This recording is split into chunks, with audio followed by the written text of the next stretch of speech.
On a menti, à votre avis? Écoutez, je pense que chaque guerre est précédée de grands médias mensonges.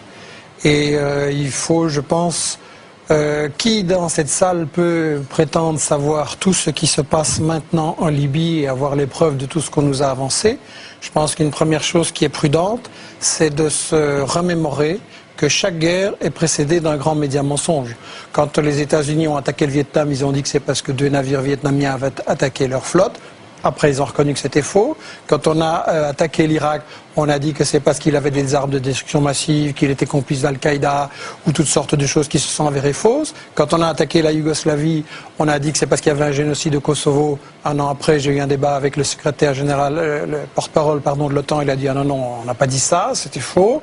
L'Afghanistan, on nous a dit que c'est parce qu'ils étaient responsables du 11 septembre. À chaque guerre, il y a un média mensonge. Après, on sait que c'est faux, mais le mal est fait. Et on sait aussi que ce sont des guerres qui poursuivent en fait d'autres objectifs et qui vont tuer beaucoup plus de gens que ce qu'on nous a dit. Je pense que ce serait important de prendre du recul, comme on vient de le faire, de remettre ça dans un contexte. Et justement, puisque vous m'avez fait l'honneur de m'inviter dans cette émission, qui est assez exceptionnelle, néanmoins, je pense que vous avez fait une erreur en m'invitant, parce que quand j'entends toutes ces choses-là, je me sens un peu un idiot. Ça fait déjà 10 fois qu'on m'explique la différence entre un bon arabe et un mauvais arabe, et je dois être idiot parce que j'ai toujours pas compris. Quel est le critère pour l'Europe, pour les États-Unis, pour distinguer le bon arabe et le mauvais arabe? Si on songe naïvement, par exemple, c'est là où on organise des élections. Alors dans le monde arabe, il n'y en a pas beaucoup, effectivement, mais il y en a eu une, c'était en Palestine. Et qu'est-ce qu'on a fait? Le Hamas a eu 56%. Le cher président palestinien non élu ou pas réélu, qui est l'ami de l'Europe et des États-Unis, qu'est-ce qu'il a fait? Il a destitué le Premier ministre qui avait 56% et il a nommé un type qui en avait 2%. Alors là, on se dit, bon, ça c'est un mauvais arabe, il ne respecte pas les élections. Non, c'est lui le bon arabe, et ceux qu'on a bombardés, c'est les Palestiniens parce qu'ils avaient mal voté. Alors on peut essayer de trouver un autre critère, on peut dire par exemple, c'est la question des femmes. Et là, on peut dire, oui, le Hamas, sur la question des femmes, pas excellent. Mais je me souviens, pour avoir été en Irak, justement, pour voir les conséquences sur la population civile des bombes que votre camp avait lancées. Je me souviens qu'en Irak, il y avait peut-être beaucoup de choses qui n'allaient pas, mais il y avait une éducation et des soins de santé formidables. Et j'ai vu des femmes dans des ministères qui commandaient à des hommes et tout le monde trouvait ça normal. Comparé maintenant, donc, je me suis dit, ça c'est des bons Arabes. Non. Les Irakiens, vous vous souvenez, Madeleine Albright disait, est-ce que ça vaut la peine que 500 000 enfants irakiens soient morts à cause du blocus et de l'embargo appliqué par les gens que vous admirez, les États-Unis, la France, etc. Elle a répondu oui. Donc les Irakiens qui avaient émancipé la femme, c'était pas les bons Arabes. Les bons Arabes, c'est par exemple l'Arabie Saoudite, où il est interdit à une femme d'aller, de faire des études, de voyager, d'aller à l'hôpital sans son mari, etc. Eh bien, je voudrais, mais je ne vais pas vous interrompre, mais je voudrais continuer ce point pour montrer qu'on est complètement dans l'hypocrisie et dans le deux poids et deux mesures. Si vous prenez un autre critère, par exemple le terrorisme, en principe, un bon arabe, ça va être quelqu'un qui ne fait pas d'attentat. Pas de chance, il y a un certain Ben Laden qui a fait des attentats contre un gouvernement en Afghanistan sur lesquels on pouvait dire des choses, mais qui avait émancipé les femmes. Et là, on a, Ben Laden, mauvais arabe. Alors, non. Le gouvernement dont vous parlez, celui de Najibullah, qui était soutenu par les soviétiques. Exactement, dans les années 80 en Afghanistan. Et donc, on va dire, Ben Laden, il fait des attentats, c'est un mauvais arabe. Ah non, il est aidé, financé par M. Carter, Brzezinski, etc. À l'époque. Donc, on dit Ben Laden, mauvais arabe. Bon arabe, puisqu'il fait des attentats financés par les États-Unis. Malheureusement, après, il fait les mêmes attentats contre les États-Unis. Et donc, le bon arabe devient un mauvais arabe. Si on prend maintenant la question actuelle, la question de la violence et de la répression. On nous dit Kadhafi a tiré sur les civils, on attend les preuves, on nous dit il y a 6 000 morts, puis c'est 2 000, puis c'est 200, puis etc. Je pense qu'il est impossible dans ce genre de situation. Les gens qui disent qu'ils ont un chiffre précis, c'est pour moi des charlatans, mais de toute façon, il y a toute une série de satellites qui ont indiqué que ce n'était pas prouvé. Je pense on ne les voit pas à la télévision, ça c'est sûr. Voilà, et on n'a pas ces choses, donc on le répète, on passe en boucle. Il faut se souvenir qu'il y a eu des médias mensonges avant. Il faut quand même se souvenir qu'avec Google maintenant, si je veux voir dans votre jardin la couleur de vos chaussures, je peux. Et les États-Unis ne seraient pas capables de nous montrer les massacres de 6000 personnes qui ont eu lieu. Michel Colomb, vous savez bien que quand vous regardez sur Google dans mon jardin, c'est il y a 6 mois que vous voyez mon jardin. Non, c'est il y a 1 heure. Non, ça a changé alors. Ouais, parce que ça a changé. J'ai regardé récemment mon jardin, c'était il y a 6 mois. Juste un point pour conclure ce raisonnement par rapport justement à ça. Admettons même que Kadhafi ait fait des choses. C'est certainement pas un tendre et c'est pas mon modèle de dirigeant pour un pays du tiers-monde. Mais il y a une chose quand même. Au moment où on fait cette résolution pour aller bombarder en Libye, et j'ai été en Irak, j'ai été en Yougoslavie, je sais ce que font les bombes, et vos bombes françaises, vos bombes des États-Unis vont tuer des gens, des femmes, des bébés, des vieillards, et ça, dans quelques jours, on va le voir, et il faudra réfléchir à la responsabilité qu'on prend. Au même moment, qu'est-ce qui se passe au Yémen? Il y a des massacres épouvantables de manifestants civils qui, ceux-là, sont vraiment désarmés, et qu'est-ce qu'on fait? Les États-Unis et la France aident le Yémen.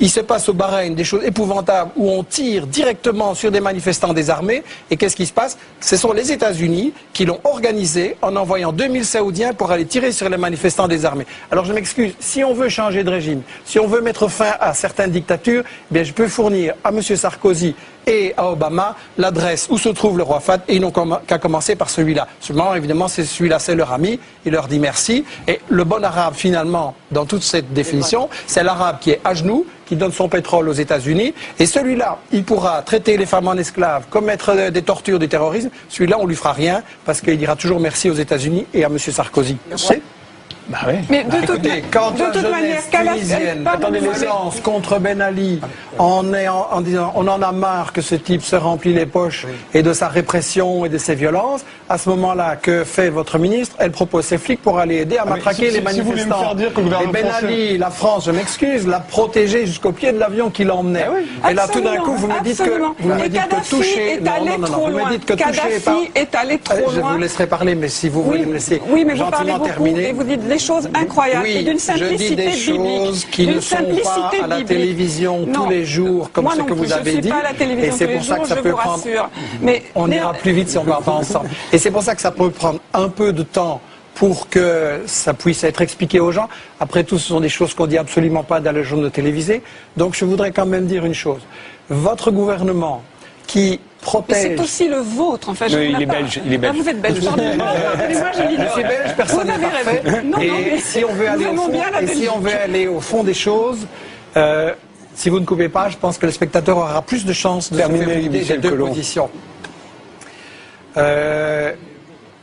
En fait, les États-Unis et la France ont essayé de protéger Ben Ali et Moubarak jusqu'à la dernière seconde. Et le cas d'Gaddafi est légèrement différent parce que, oui, c'est un dictateur, oui, c'est un corrompu, oui, il y a des comptes en Suisse, mais d'un autre côté, il a nationalisé le pétrole et là, il a déplu à Exxon, à Total et à BP, il a soutenu les Palestiniens et là, il a déplu aussi. Et ce qui se passe, c'est que les États-Unis, ce qui se passe, c'est que les États-Unis et la France essaye en fait de casser le printemps arabe. On ne le soutient pas du tout. En Tunisie et en Égypte, on a essayé de mettre des sous-fifres à la place de la même chose. On change 2-3 figures, d'ailleurs mourantes, pour que rien ne change sur l'essentiel. Et en Libye, je pense, comme il a été dit, qu'il y a un soulèvement populaire, il y a des aspirations, effectivement. Il y a aussi une guerre civile provoquée, armée par les États-Unis et par la Grande-Bretagne. Et on veut un changement de régime, parce qu'il y a une chose que les États-Unis craignent énormément, c'est que si vous avez la Tunisie, l'Égypte qui continuent à évoluer, la Libye qui forment un ensemble opposé aux États-Unis, opposé à Israël, mais là on est dans les véritables buts de guerre de toute cette histoire-ci et de cette guerre en Libye. Un, c'est le pétrole, il faut quand même avoir le courage de le dire, comme en Irak, c'est une guerre pour le pétrole, parce qu'il s'agit de contrôler le pétrole partout, qui rapporte énormément, et deux, il s'agit de bloquer le monde arabe qui est en train de dire, ben, ce pétrole, au lieu qu'il aille dans les poches de Total et de Chevron, il pourrait servir à ce qu'on fasse comme Chavez ou comme Evo Morales un développement social avec l'éducation, des soins de santé gratuits pour tout le monde, un travail pour tout le monde, que le pétrole soit utile et pas comme vos amis, le roi Fahd et les émirs du Qatar, qui construisent avec le pétrole des tours de 600, 700, 800 mètres dans lesquelles une suite ça coûte 20 000 € la nuit. Et ça sert à quoi ça pendant qu'il y a des crèves la faim partout dans le monde? Oui, il y a quand même 2-3 choses sur lesquelles il faut être clair. On dit comme si ça semblait normal, naturel, on va changer de régime. C'est illégal au regard du droit international. On a le droit d'intervenir pour défendre un pays victime d'une agression. Pas pour, dans le cas d'une insurrection armée, dire qu'on soutient tel camp à la place de tel autre. Si on commence à autoriser n'importe quel pays à intervenir sur ce genre de choses, mais demain la Russie va dire ce qui se passe au Bahreïn c'est dégoûtant, moi j'interviens et je change de régime au Bahreïn. Et la Chine va dire l'Arabie Saoudite ça ne me plaît pas. Les Iraniens en tout cas. Voilà, mais je prends des hypothèses théoriques pour qu'on se rende compte que c'est ridicule.